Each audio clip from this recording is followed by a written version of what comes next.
ప్రపంచంలోనే అతిపెద్ద జల విద్యుత్ ప్రాజెక్టు గురించి ఒక ఆసక్తికరమైన విషయం గురించి మీకు తెలుసా? అదే చైనాలోని యాంజీ నదిపై నిర్మించిన త్రీ గార్జెస్ డ్యామ్. భూమి భ్రమణంపై ప్రభావం చూపుతోందని శాస్త్రవేత్తలు నిర్ధారించారు. 1919లో చైనా మాజీ అధ్యక్షుడు సన్ ఎట్ సెన్ యాంజీ నది వరదల నియంత్రణ కోసం ఈ డ్యామ్ నిర్మాణాన్ని ప్రతిపాదించారు.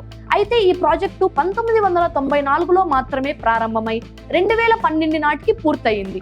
17 సంవత్సరాల నిర్మాణ కాలంతో ఇది ప్రపంచంలోనే అతిపెద్ద జల విద్యుత్ ప్రాజెక్టుగా నిలిచింది. ఈ భారీ ప్రాజెక్టు 22,500 మెగావాట్ల విద్యుత్ ఉత్పత్తి సామర్థ్యం కలిగి ఉంది. సముద్ర మట్టానికి 175 మీటర్ల ఎత్తులో నిర్మించబడ్డ ఈ డ్యామ్ 42 బిలియన్ టన్నుల నీటిని నిల్వ చేయగలదు. ఆసక్తికరమైన విషయం ఏమిటంటే ఈ భారీ జలాశయం కారణంగా భూమి భ్రమణం 0.06 మైక్రో సెకండ్లు నెమ్మదించిందని నాసా శాస్త్రవేత్తలు గుర్తించారు. అంతేకాకుండా భూమి యొక్క ఉత్తర మరియు దక్షిణ ధృవాల స్థానాలు 0.8 అంగుళాల మేర మారినట్లు కూడా వారు తెలిపారు. ఈ అద్భుతమైన ఇంజనీరింగ్ ప్రాజెక్ట్ గురించి మీ అభిప్రాయాలను కింద కామెంట్ లో చెప్పండి. అలాగే మరిన్ని ఇంట్రెస్టింగ్ వీడియోస్ కోసం మా రన్ టీవీ తెలుగు ఛానల్ ని సబ్స్క్రైబ్ చేయండి.